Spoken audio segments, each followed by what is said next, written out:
Right now, we're assessing the damage after powerful and deadly storms moved through the area this weekend. Plus, 1 year later, how the Athens community has continued to heal after the death of Laken Riley on UGA's campus, and how the mayor is looking to improve safety there. And we'll take one look closer at one slice of the job market and the desperate need of help. This is The Take.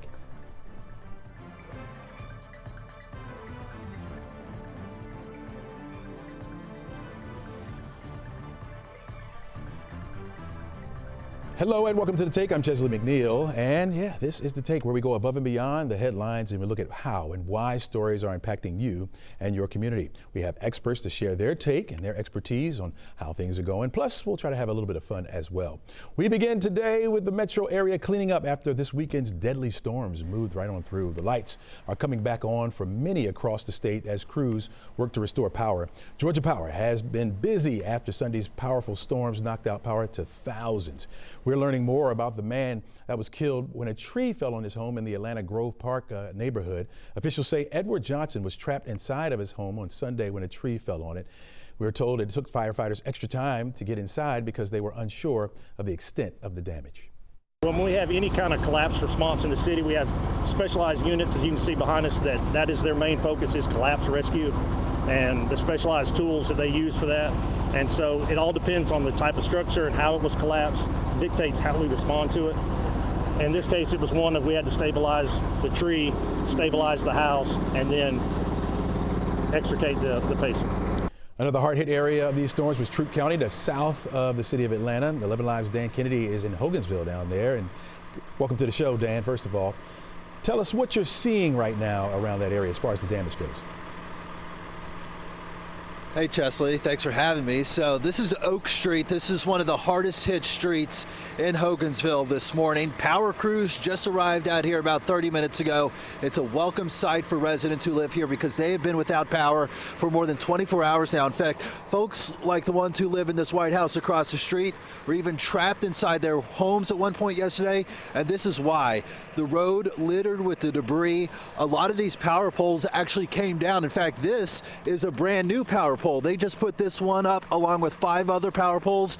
That one still has to be replaced. It is snapped across the street.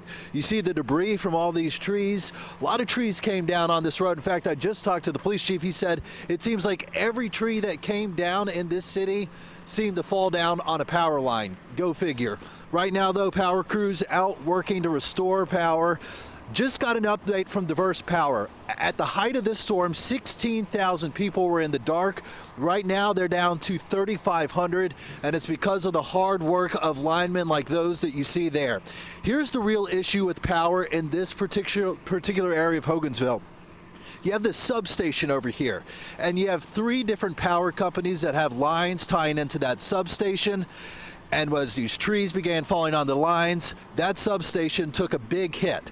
Now, I just got a tour of some of the damage with the police chief here in Hogansville, and I asked him, based on what are you seeing, is this straight line winds or tornado? The National Weather Service is going to be out here today to survey and to ultimately answer that question, but here's what the police chief told me. We had a lot of widespread damage, which in most cases isn't really typical with a touchdown. We were looking for the signs. We were looking for trees that were cut off halfway up or twisted. What we were finding to begin with were just trees pulled up by the roots. So my first thoughts were the straight line winds, the gusts, the strong gusts. As we got later in the day, digging further in, we started finding the trees that were snapped off halfway up, some of them that were twisted. My opinion is, yeah, there was probably a funnel in those winds. I don't know if it ever actually touched down, but it was enough to do some damage and shear some of those trees off. So based on what he's saying, it's probably both, a little bit of both straight line winds and maybe even a tornado in that area. Of course, the National Weather Service will be out later on to give us that assessment. Dan, have you heard any reports of any injuries from the storm? One injury in the entire county, Chesley, and it was to one of that police chief's officers. In fact, that officer was responding to a call at the height of the storm. He was going about 40 miles per hour on the highway, Chesley, when he slammed into a tree that had just fallen down across the roadway. That I've actually told the mayor of the city came out with a chainsaw to help free that officer from the car. He had to go to the hospital. He's since been treated and released, and he's expected to be back at work in 2 days. Chesley, that was the only injury, miraculously, in the whole county. Wow. All right. Thanks a lot, Dan, for being down there. Thanks for the report as well.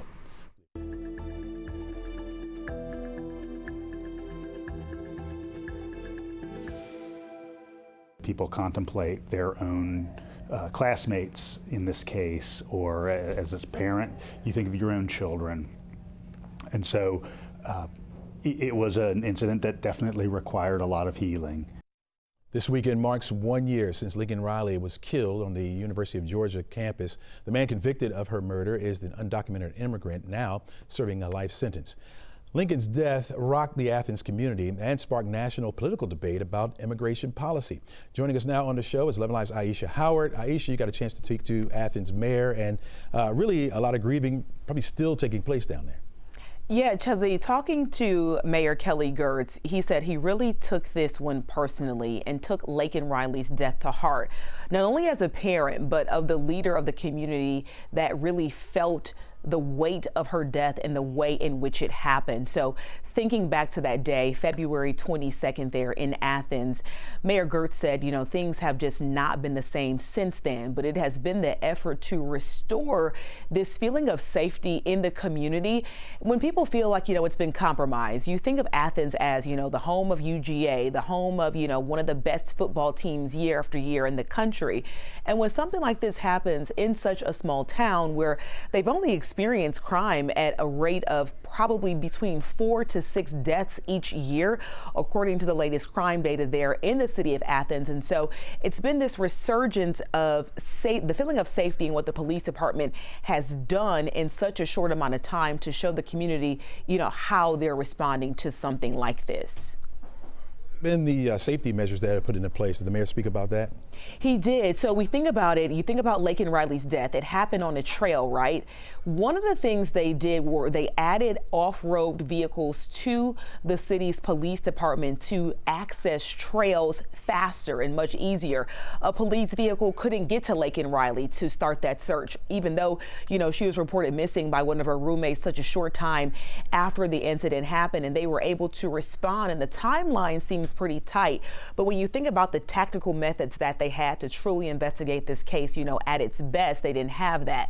So adding off-road vehicles and adding, you know, lighting and fencing where the university flows into the actual city of Athens. You think about it as just a college town, but Athens is indeed a city referred to as the classic city where families live. And so there is a merger of the community and the university, and those intersecting points have really been tightened up as far as how they all come together in a way that points to, doesn't matter if you're on campus or if you're mulling about the city, you should feel that you're safe. Did the mayor say anything that has been kind of expressed to the residents there that things are going to be better, things will be okay? I'm sure it's still a big time shock to that area. It is. And I think what people want to see mostly is, you know, police officers, right? And so he says for the first time in 20 years that all of their openings are actually filled. So they have a full police force, and a lot of these efforts were already on the table and they were, you know, gonna roll out eventually, but the death of Laken Riley accelerated all things safety, accelerated their plans. And so you see that budget being used to its full capacity here, Chesley, as it relates to what the police department did in really such a short time period. I don't know if you got a chance to talk to some of the residents around that area or even just kind of observe them. Do you get a sense that people have kind of started to move on? You know, yes, because you don't have a choice, right? You have to move on, but the feeling of, you know, sort of feeling unsafe still lies within the immigrant community. Mayor Girtz told me something that was very interesting. He said he gotten word that ICE had been in the area, but unlike previous administrations, this time there's no correlation with local municipalities. So he says, yeah, we've heard that ICE has been in the area, but usually they would give some sort of a, you know, courtesy call, hey, we'll be in this area on Saturday night, just let you know. But he said that is sort of still a question mark that's making people uncomfortable. But he did want to stress, although the man convicted of killing Laken Riley was an undocumented immigrant there in the city of Athens, he wanted to talk about the contributions of immigrants there in the city of Athens to say that it is still a welcoming place.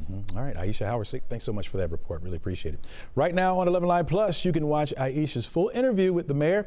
It's on the home screen on 11 Live Plus, on the 11 Live Plus app, so make sure you check it out. Our forecast calls for, at least the rain is gone for now. Next 2 days will be dry. We'll get more clouds working in on Tuesday. Rain will come back to us, though, by Wednesday. Got another front that's going to push through. We're not looking at storms, just rain here to North Georgia. In the far North Georgia mountains, could see a little bit of snow up there with temperatures cool enough to support that. Behind the front, we really cool down. In fact, the coldest day of the week will be Thursday at 38 degrees, and then we'll gradually warm up as we head through the upcoming weekend, which should remain dry for us. Don't go anywhere. We got much more show for you coming up right after the break.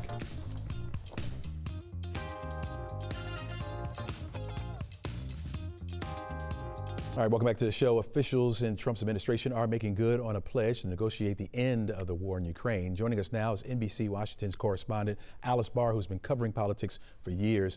Welcome to the show again, Alice. And right off the top, we got to talk about Trump's top officials, including Secretary of State Marco Rubio, making their way overnight to Saudi Arabia. What's the goal here? What's the plan?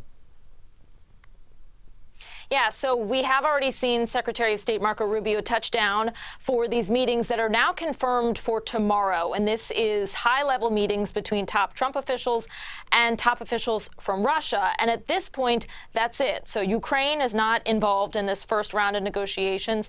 And European leaders have made some noise about the fact that they've been cut out from this first phase as well. President Trump was pressed about Ukrainian President Volodymyr Zelensky's role in the peace talks, and he said that he will be involved. President Zelensky indicated that, he was not invited to this week's U.S.-Russia meetings. And in an interview with NBC's Meet the Press, he said he will not accept any deal that is made without Ukraine's input. Now, 2 U.S. officials tell NBC News the plan is to hold separate meetings with each country, separate U.S.-Russia meetings, separate U.S.-Ukraine meetings, before then bringing Russia and Ukraine together with the U.S. to try to broker a deal to end this 3-year war and the just tremendous suffering that we've seen over that time. All right. Here back in the United States, President Trump has kicked off his mass firings, which includes employees with stellar performance reviews. Are we seeing any real-world effects from these federal layoffs so far?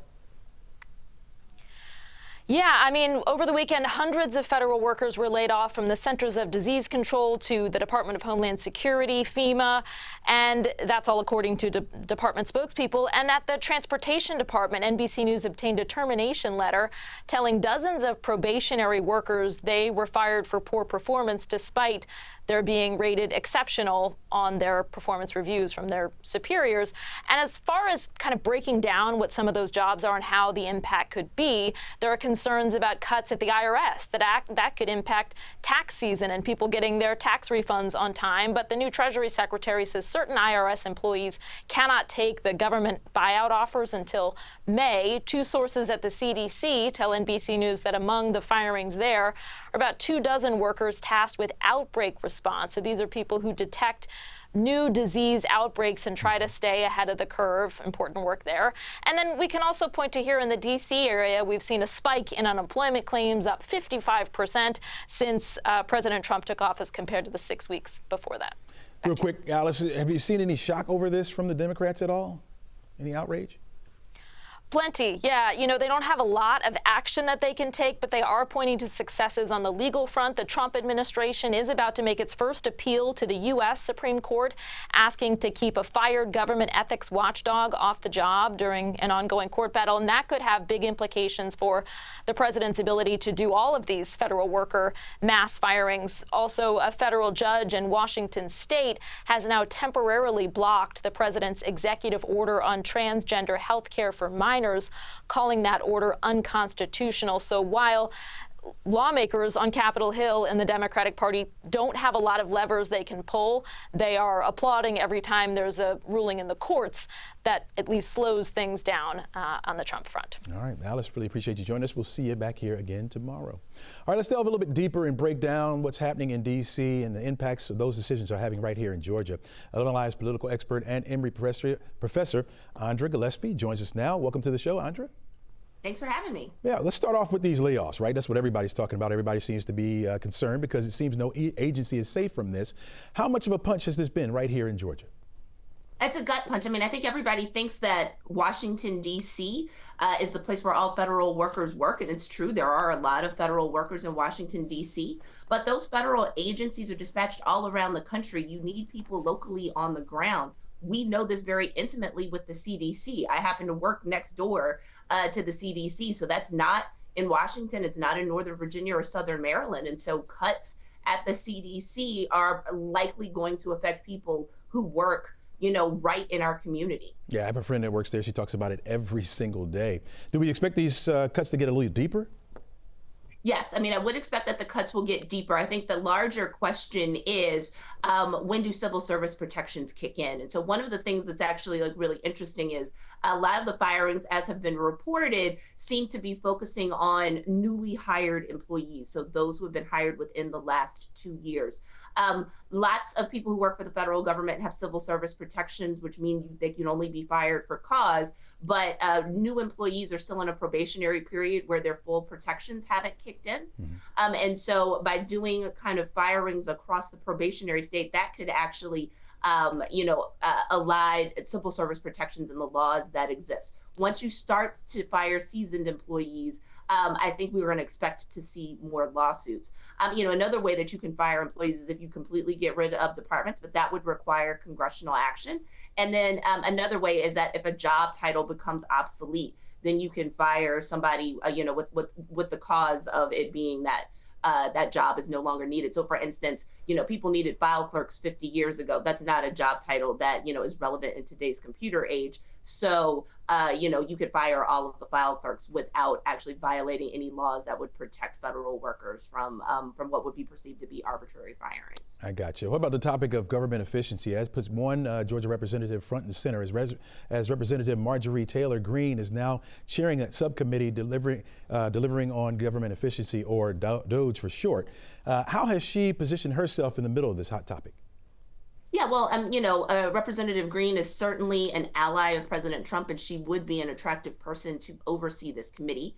In terms of the checks and balances between the executive and the legislative branch, Congress is supposed to provide oversight, but I'm sure President Trump is actually very comforted to have such a staunch ally in that particular position, with the hope that she is going to advance that agenda. And so I think the question will be, how much oversight does she provide? Is she willing to stand up to Musk and DOGE if something happens that other people perceive as a violation of separation of powers? And then I think this is also a test for her personally. I mean, she has had a tumultuous tenure in Congress. She was kicked off of committees when Democrats were in control of Congress. And by giving her a subcommittee leadership position, that's certainly grooming her for other leadership positions if she continues to stay in Congress. And so she is going to, use this as an opportunity to prove her mettle and to prove that she can do more than just be a bomb thrower. All right. Professor Gillespie, thanks for joining us here on the show. We hope that you'll be a regular and come back and explain all these things that happen in Washington, D.C. and how it will affect us right here. Appreciate you joining us. Thank you. All right. Take care. Plenty more show ahead, folks. We'll be right back right after this. This is The Take.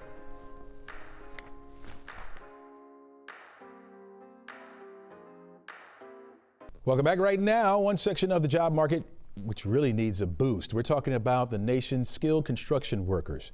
New numbers from the National Association of Home Builders estimates there's a shortfall of around 1.5 million homes in the country, and more skilled construction workers are needed to reduce the nation's housing deficit. Right now, there's roughly 3.5 million workers tied to residential construction, with 750,000 new workers being added each year.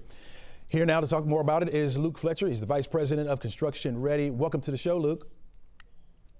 Good morning. How are you doing? Doing pretty good. First of all, tell us, why is it such a great need, and how much of a concern is it with filling these jobs? Man, it is a high demand need. Building's not going to stop, and we just need to get the message out to young people that there are careers out there to be had. Wow. Now, we're seeing lots of new construction around the metro area, especially when it comes to new homes and apartment buildings. Is there a race against the clock here to get people hired and fill these jobs? Well, I'll tell you, we're having a career expo right here February 20th, 21st in the Georgia World Congress Center. So I don't know if it's a race, but it's definitely an educational piece. We're trying to partner with the Skills USA State Championship and have about 13 World of Construction. So it could be World of Carpentry, World of Electrical, where folks can discover these type of jobs and decide if they'd like to launch into a career. If somebody's watching us right now and they want to understand the positives, impacts on this profession, talk to us about that real quick. Yeah, these jobs are high skill, high wage, in demand jobs. They're not going to go anywhere, right? I mean, buildings don't build themselves. I mean, so during COVID, construction workers were essential. So if you're looking for a career that is in demand, construction industry, it may be for you. You know, one of Atlanta's nicknames is Crane City. You know, there's all kinds of cranes. You see things going up, and it will appear to be that there's enough construction workers. How's the job market look here in the metro area? Well, I'll tell you, in the state of Georgia, between now and December 26, the talent survey has a manpower shortfall of 386,000. So talking about heavy equipment operators, I don't know exactly about crane, but there's a demand for 25,820 new crane operators or heavy equipment operators in the state of Georgia. Wow. So what's the training like? I mean, is it something that I would have to go back to school for? Or, I mean, do you guys train? How does this work? Yeah. Construction Ready offers a pre-apprenticeship, 20-day training program, and then our employers come in and they'll do the rest of it, right? So we know unions have great training platforms. We know, like the Independent Electrical Contractors Association, they offer some great training for electrical. We have the TCSG that has some great training. So it really doesn't matter what the touch point is. We just want to try to bring awareness that there are touch points, several options, and come on down February 20th and 21st and figure out if construction's for you. Yeah. Okay. And so with this expo, when people come down there, what can they expect? Tell us one more time what they can expect. Yeah, so the Career Expo is Georgia's largest event designed specifically for young students and adults to explore more than 30 career pathways inside of construction. We range from tile setter, heavy equipment operator, line worker. There's divided into 13 different worlds, right? So you have the world of carpentry, world of electrical, world of sheet metal. And you can really, it's all made to be interactive and fun. It's about the size of 6 football fields. And they just come in and decide which career path may be for them. Sounds good. All right, Luke Fletcher, Construction Ready. Appreciate you joining us on the show today. Thank you. Thank you so much. All right, that expo is taking place on this Thursday from 9 a.m. to 4 p.m. and then Friday from 9 a.m. to 2 p.m. That's at the Georgia World Congress Center right here downtown Atlanta. Don't go anywhere, folks. We're back with something to think about right after this. All right, and before we go, here's something for you to think about. Don't look now, but it seems that breakfast is becoming the most expensive meal of the day. First, egg prices are up, and now we're noticing coffee is going up as well. Bird flu is the blame for the egg prices. Now, climate change is being blamed for coffee going up. The hike in coffee price is said to be caused by the poor weather conditions and top world producers and exporters like Vietnam and Brazil. Brazil, for example, had the hottest year on record in 2024, along with a number of forest fires impacting the crop. Bacon is already high, so what's next? Perhaps cream of wheat, grits? I don't know. Pretty soon we'll be eating breakfast for dinner instead of vice versa, you know. I can't drink coffee. It was always an adult drink in the McNeil household, so I haven't gotten there yet. Thanks for joining us on the show today. We say goodbye with your moment of Zen.